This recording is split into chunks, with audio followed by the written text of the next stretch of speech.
మీ ఎలాంటి వ్యాపార ప్రకటనలకైనా వెంటనే మా ఛానల్ సంప్రదించండి. నమస్తే. ఈరోజు మన స్టూడియోలో ప్రముఖ ఆధ్యాత్మికవేత్త, ఐకాన్ ఆస్ట్రాలజర్ గట్టుపల్లి సురేష్ బాబు గారు ఉన్నారు. గురువుగారితో మాట్లాడేద్దాం.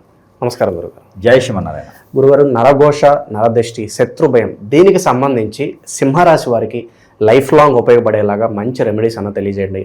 పక్క వాళ్ళ చెడు దృష్టి వీళ్ళ మీద పడకుండా ఎప్పుడైనా చేసుకునేలాగా మంచి రెమెడీస్ తెలియజేయండి. ఖచ్చితంగా సింహరాశి. ఈ సింహరాశి అనగానే వీరు మొదటిగా పుట్టినప్పుడు వీరికి దోషాలు అనేది కొన్ని ఉన్నాయి. వీరికి దోషాలు, రవి దోషం ఒకటి వస్తుంది, రెండోది శని దోషం ఒకటి వస్తుంది, మూడోది వచ్చేసి వీరికి కుజ దోషం ఒకటి వస్తుంది.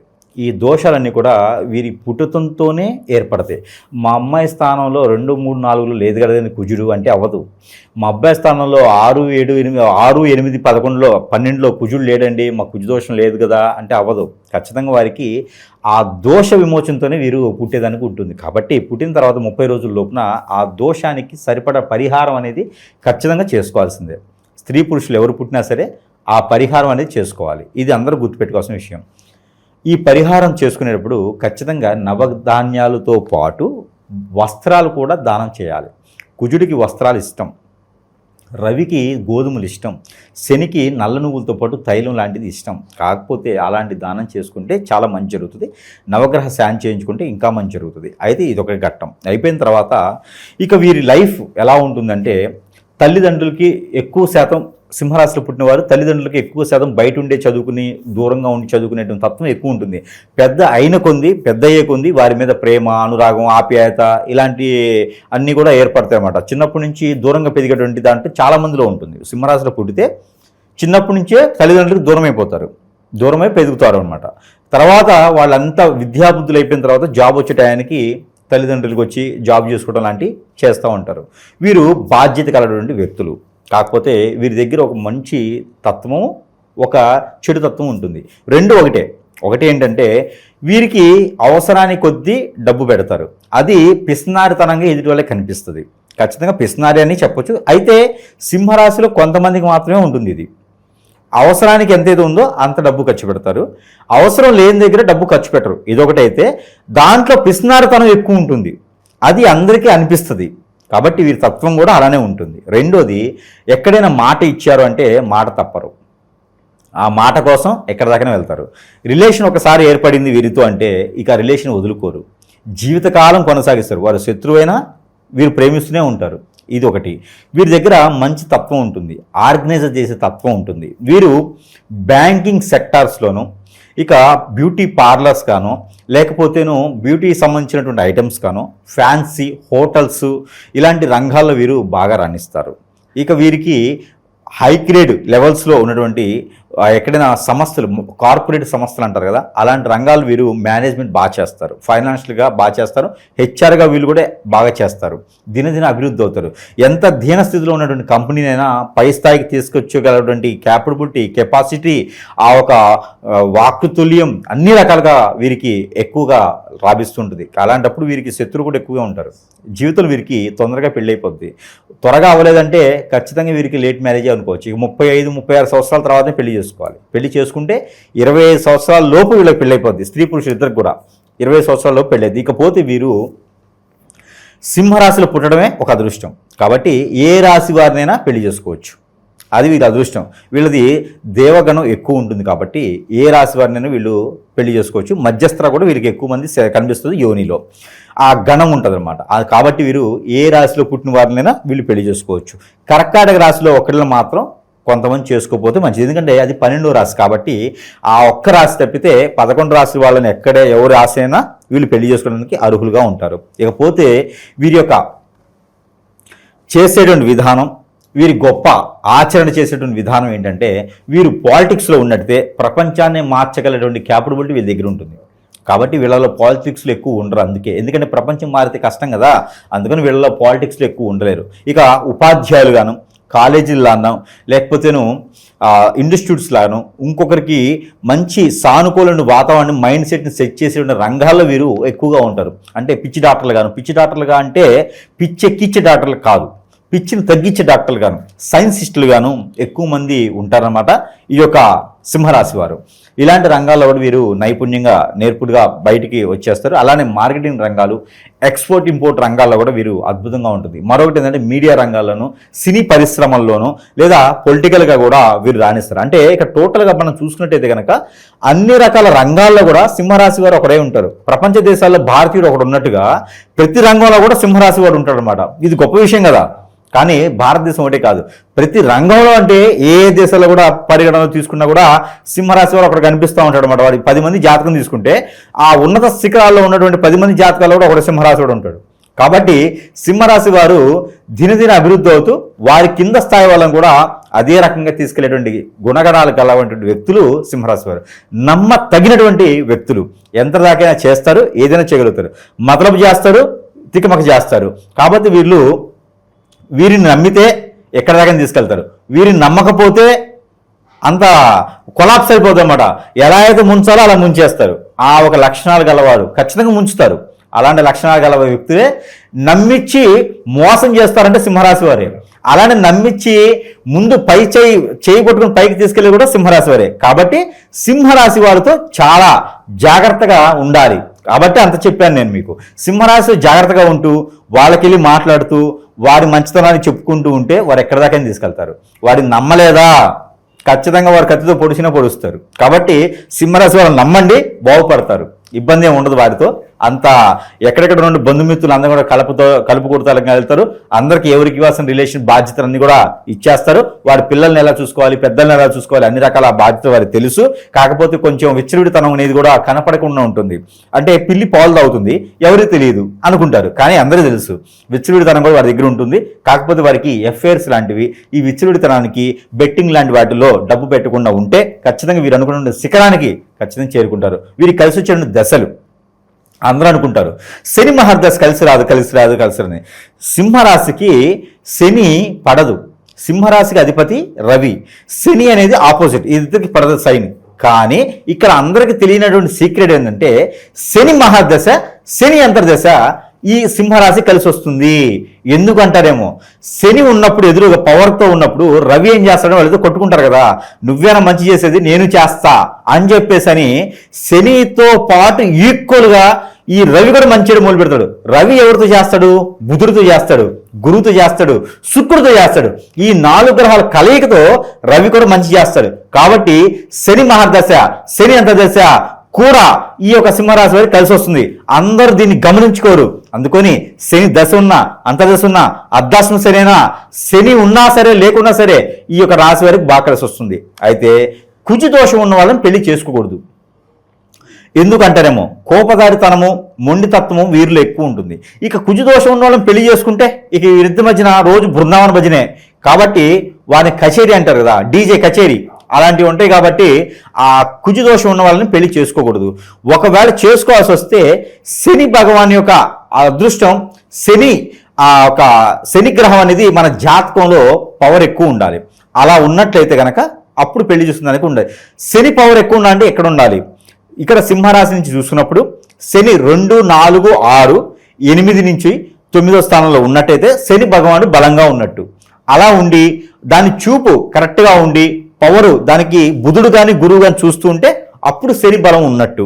అలా ఉన్నప్పుడు ఖచ్చితంగా కుజదోషం ఉన్నా కూడా చేసుకోవచ్చు. ఇక పేట ఇంకోటి, వారు పుట్టిన దిశ నుంచి అందరూ అనుకుంటారు కదా శని అసలు పడదని, ఇక్కడ చెప్తా వినండి.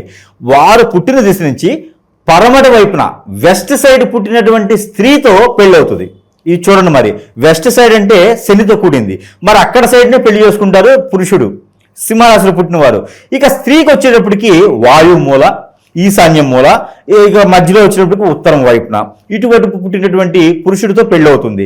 మరి ఇన్ని రకాలుగా శనితో సంబంధాలు ఉన్నప్పుడు శని భగవానుడు అశుభ దృష్టి వీరికి ఎందుకు పనికిరాదు? అందరూ ఆస్ట్రాలజీ చెప్తారు శని ఈ సింహరాశికి పడదు, పనికిరాదు, రవి శనులు కొట్టుకుంటారు కాబట్టి పనికిరాదని. కానీ మంచి చేస్తారు. ఇది అన్ని కూడా జరిగాయి కదా, జరుగుతాయి. కాబట్టి వీటితో పాటు ఎదిగే వాళ్ళకి శత్రులు కూడా ఉంటారు.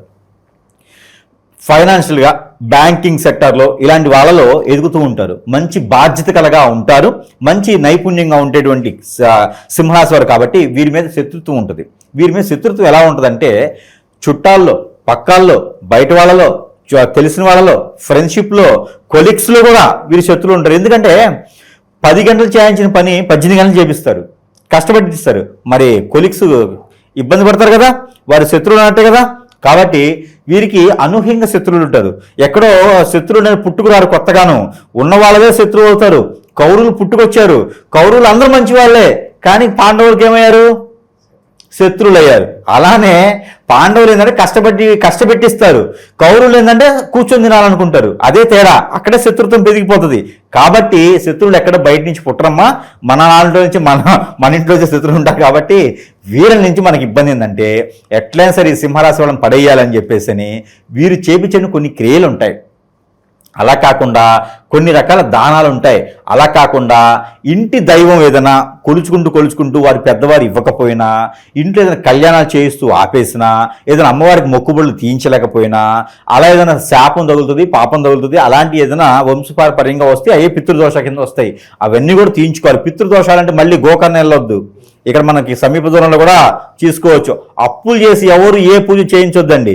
అప్పులు చేసి ఎవరు ఏ హోమం, యజ్ఞ, యాగాలు, జపం కూడా చేయించొద్దు. ఒక కొబ్బరికాయ 30 రూపాయలు పెట్టి కొబ్బరికాయ కొడితే కూడా వస్తుంది. కాకపోతే అప్పులు తీసుకొచ్చి ఏది చేయించకూడదు. ఎవరైనా గురువుగా చెప్తే ట్రాష్ అది. అప్పులు చేసి మరీ పూజలు చేస్తే అది కలిసి వస్తుంది మాత్రం లేదు, మరో ఉప్పు తోడవుతుంది. మరొకటి ఉంది, ఈ మధ్యన చాలా మంది నేను చూసా, ఏదైనా దోషం ఉందని గురుగారి దగ్గరికి వెళ్తే ఏముందంటే విగ్రహ ప్రతిష్ఠ చేయని చెప్తారు. విగ్రహాలు చేసేస్తే అప్పులు అవుతాయి అని చెప్పితే అప్పులు ఎందుకు తీరతాయినైనా, ఆకలి అయితే ఎవరు పెట్టాలి, దానికి సంరక్షణ ఎవరు చేయాలి? అలాంటి విగ్రహ ప్రదర్శనలు, లేకపోతే గోకర్ణలోకి వెళ్ళి పూజలు లాంటివి అప్పులు చేసి మరీ చేయకూడదు. మీ దగ్గర డబ్బు ఉందా, వెళ్ళండి, చేసుకోండి సుఖంగా. ఎవరు అవసరం, మీరేనా చేస్తారు అక్కడ, అంతేగాని ఏరే చేయించుకునే అవసరం లేదు. ఇలా అప్పులు తీసుకొచ్చి విగ్రహ ప్రతిష్టలు చేయించడం, నాగదోషాలు ప్రతిష్ఠ చేయించడం లాంటివి చేయకూడదు. అలాంటివి చేయకూడదు, పాపాలు అవుతాయి. అవి నెక్స్ట్ తరాలకి వెళ్ళవు, పాపాలు అవుతాయి. చెడు క్రియలు అన్నారు. చెడు క్రియలు అంటే ఎటువంటి క్రియలు అనుకోవచ్చు మనం ఇక్కడ? అలానే ఈ యొక్క మనకి చెడు క్రియలు మన మీద శత్రుత్వంతో ఎవరైనా చేయించవచ్చు. ఎఫ్ఐఆర్స్ పెట్టుకుంటారు ఒకరితో, ఆ ఎఫ్ఐఆర్స్ పెట్టుకుని ఇంకోళ్ళ దగ్గరికి వెళ్ళానుకో, భార్యతో ఉండాలి, భర్తతో ఉండాలి, ఈ రెండు కాకుండా నాతో ఉండాలని ఎఫ్ఐఆర్ వాళ్ళ మీద చెడు క్రియలు చేయిస్తారు. ఇలా ఎదగకూడదని చాలా మంది చేపిస్తుంటారు. అవేంటి జాతకాల్లో ఉండవు. ఆ జాతకాలు లేకుండా ఇలాంటివి జరిగినాయి అనుకో, మనకి అష్టదిబ్బందన అయిపోద్ది. ఒక పని ముందుకెళ్ళలేము, ఆందోళన, చిరాకు, తినలేము, ఏం చేయాలో అర్థం కాదు, అసలు ఉండాలా పోవాలా అన్నట్టుంటుంది అనమాట. అలాంటి చెడు క్రియలన్నీ జరుగుతూ ఉంటాయి. అలాంటి జరగకుండా మనం చూసుకోవాలి. అవన్నీ జాతకాల్లో ఉండవు. మనకి ఎప్పుడైతే సమీపంలో ఉన్నట్టు గురువు గారి దగ్గరికి వెళ్తామో అక్కడ మనకి ఏం జరిగింది, ఏంటి పరిష్కార మార్గం ఏంటి అనేది చూపించబడుతుంది. కాబట్టి ఆ విధమైనటువంటి పరిహారం చేసుకోవచ్చు. దాంతోపాటు ఈ యొక్క సింహరాశి వారికి చెడు క్రియలు జరిగినాయి, చేయించుకున్నాము, మరి మళ్ళీ జరగకుండా ఉండాలి కదా, అది కదా గురువుగారు చేయాలి. దానికి మన దగ్గర ఏంటంటే స్పష్టంగా మనం మంత్రోచ్చారణ చేసి కొన్ని రకాలు ఉంటాయన్నమాట. చెడు క్రియల్ని తీసేసి కొన్ని రకాలు ఉంటాయి. అందులో ఒకటి ఈ సెంట్ ఉంటుంది. ఈ సెంటర్ మంత్రోచ్చారణ చేసి ఉంటుంది. ఇది చెడు క్రియలు మన మీద జరగకుండా చేస్తుంది. జరిగినవి ఆల్రెడీ తీసేసాం, ఇంకా మీదట ఎవరైనా చేపిస్తారు, మళ్ళీ జరగకుండా కాపాడుకుంటుంది. ఎక్కడైనా మనకు అనుకున్న పనులు అవ్వడానికి కూడా ఇది తోడ్పడుతుంది. దీంతో పాటు ఇది సింహరాశి వారికి ప్రత్యేకం. ఇది ఏంటంటే స్ఫటికమాల. ఈ స్ఫటికమాల మళ్ళీ రాగితి గల్లిచ్చింది ఉంటుంది. ఇది రవి చంద్రులు కలయిక. మామూలు విషయం కాదు ఇది. ఇది వారి స్ట్రెస్ ఫీలు, ఆందోళన, చికాకు, ఇక వారి జాతక ప్రకారంగా ఏ గ్రహం బాగాలేకపోయినా, జాబులు వెసులుబాటు కావాలన్నా, త్వరగా పెళ్ళవ్వాలన్నా, ముందుకు వెళ్ళాలన్నా కూడా ఈ స్ఫటికమాల ఒకటి ధరిస్తే చాలు. ఇక వారి జీవితంలో వెనక్కి తిరిగే అవసరం లేదు, ముందుకు అలా కొనసాగించవచ్చు. ముందు ఊపి ఉంటుంది, చూసుకొని కొనసాగించాలి. ఆ తర్వాత దీంతో పాటు ఇది మనకి కియామాల.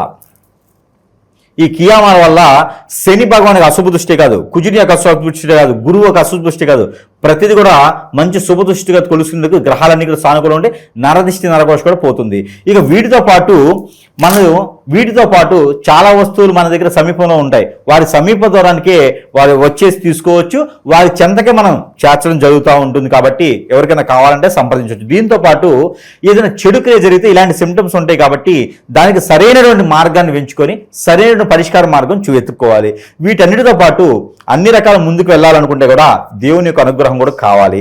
ఇక ఎవరైనా చేపించిన క్రియలు తీసేసిన తర్వాత అవి మళ్ళీ రాకుండా, మన వద్దకు రాకుండానే మనము చేసేదానికి కట్టుదిట్టంగా చేసేదానికైతే ఖచ్చితంగా ఉంటుంది. దాంతోపాటు దేవుని అనుగ్రహం. ఈ యొక్క ఏదైతే సింహరాశి ఉందో ఈ సింహరాశి వారు ఖచ్చితంగా అయితే రావి చెట్టు నాటాలి. ఎక్కడైనా రోడ్డుకి ఇరువైపులా, అశోకుడు చెప్పినాడు కాబట్టి రోడ్డుకి ఇరువైపులా చెట్లు నాటాలి. అందులో రావి చెట్టు అనేది వీరికి మంచిది. అలానే మర్రి చెట్టు, ఈ మర్రి చెట్టు కూడా ఈ సింహరాశి వారు రోడ్డుకి పక్కనే నాటాలి, రోడ్డు మీద నాటకూడదు.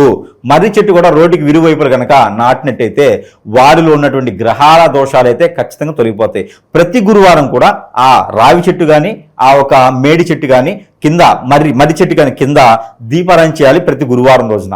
ఇది మాత్రం ఖచ్చితంగా గుర్తుపెట్టుకోవాలి. ఒక చెమ్ము లేదా లీటర్ వాటర్ కనుక ఆ చెట్లకు పాదిలో పోస్తే వీరికి అదృష్టం అద్భుతంగా ఉంటుంది.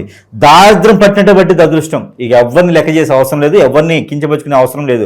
వీరి అదృష్టానికి ఎవరు ఇది కాదనమాట. వీరికి వీరే మెట్లు వేసుకొని పైకి ఎక్కుతూ ఉంటారు. కాబట్టి వీరు అదృష్టవంతులు కాబట్టి ఇప్పించాలి. ఇక వీరికి కలిసి వచ్చే వారం శుక్రవారం, ఆదివారం. వీరికి కలిసి వచ్చే రంగు టమాటా కలర్, రెడ్, బ్లాక్, వైట్ ఇవన్నీ కూడా వీరికి కలిసి వచ్చే కలర్స్. వీటన్నిటితో పాటు ఎల్లో కూడా వీరికి బాగుంటుంది. అలానే వీరికి ఏ వారం, ఆదివారం, శుక్రవారం 2 వారాలు కూడా వీరికి అద్భుతంగా కలిసి వస్తాయి. ఇన్ని రకాలుగా ఉంటుంది. ఇంకా వీరికి లక్కీ నెంబర్ కూడా కావాలంటే 5, 7 ఈ 2 నెంబర్ జీవితకాలం కొనసాగించుకోవచ్చు. ఇక వీరు ఎప్పుడైనా సరే పూజ చేయించుకోవాలి అనుకుంటే కనుక వినాయకుడికి పూజ చేస్తే చాలు. వినాయకుడికి పూజ చేస్తే చాలు. ఇకపోతే వీరికి దత్తాత్రేయ స్వామికి కూడా వీరు పూజ చేసుకోవచ్చు. యజ్ఞ, యాగ, హోమ, జపం దత్తాత్రేయ స్వామి వారికి, వినాయక స్వామి వారికి చేసుకుంటే చాలు. ఎప్పుడైనా విఘ్నాలు ఉన్నాయి, ఏది అవ్వట్లేదు అనుకుంటే చిన్నవి చెడు కాకుండా చిన్నవి ఉంటే వినాయక స్వామి వారి దగ్గర గరిక బెల్లం పెట్టుకొని నమస్కారం చేసుకుంటే చాలు. వీరికి అన్ని రకాల ఇబ్బందులు తొలగిపోతే జీవితంలో వీరు ఏంటంటే తప్పు చేయనంత వరకు, ఎఫ్ఐఆర్స్ లాంటి పెట్టుకోనంత వరకు కూడా వీరి ఎదుగుదల ఎవ్వరు అడ్డం పడరు. ఇదొక్కటే గుర్తుపెట్టుకోవాలి.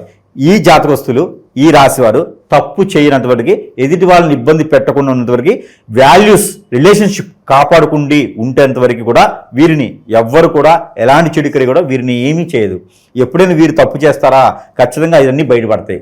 మనకి జ్వరం వచ్చినప్పుడు పాత రోగాలను బయటకు వస్తాయి.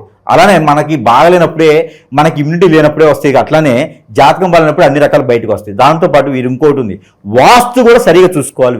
వీరికి అన్ని సమపాలలో ఉండాలి. వాస్తు సరిగా ఉండాలి, జాతకంలో సరిగా ఉండాలి, పరిహారాలు సరిగా చేసుకోవాలి, ఎఫ్ఐఆర్స్ లాంటి పెట్టుకోకూడదు. అలాంటి చేస్తే అద్భుతంగా వీరు అనుకున్న స్థాయికి, శిఖరానికి చేరుకునేటువంటి స్థితిగతులు సింహరాశి వారికి ఉంటాయి.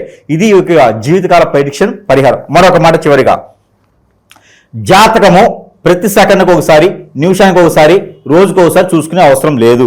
ఖచ్చితంగా అవసరం లేదు. నిమిషానికి ఒకసారి జాతకం చూసుకుంటే మన జాతకంలో మన ఒక జీవిత శైలి ఉంటుంది కదా, మనకు ఆయుష్ అది క్షణం పాటు తగ్గినట్లు లెక్కే. కాబట్టి ఎప్పుడు కూడా జాతకానికి జీవితం 4 సార్లు చూసుకోవాలి. ఒకటి పుట్టినప్పుడు పెద్దవాళ్ళు చూస్తారు, లేదా మనకి పంచలు కానీ మనకి బోని ఫంక్షన్ కానీ జరిగినప్పుడు చూస్తారు. రజస్వల అంటారు ఆడపిల్లలకైతే, అప్పుడు ఒకసారి చూస్తారు. రెండోది జీవితంలో పెళ్లి చేసుకునే ఘట్టాన్ని ఏర్పడినప్పుడు చూస్తారు. ఇక చివరిలో పోయినప్పుడు మన తర్వాత తరాలు చూస్తారు. అంతేగాని జీవితంలో ఎప్పుడు కూడా జాతకాలు చూపించుకొని రోజు రోజుకి ఆ క్షీణపడేటువంటి ఆయుష్ని తీర్చుకునేటువంటి విధానం వద్దు. జాతకం చూడటం వల్ల కూడా నెగిటివిటీ ఏర్పడుతుంది. ఇదందరూ కూడా గమనించుకోవాల్సినటువంటి సత్యం. ఇవన్నీ కూడా గమనించుకొని కొనసాగితే కనుక ఖచ్చితంగా జీవనశైలి కొనసాగుతూ ఉంటుంది, చాలా బాగుంటుంది, బతుకు జట్కా బండిలాగా. కానీ అలా కొనసాగించి అదృష్టవంతులు అవ్వచ్చు.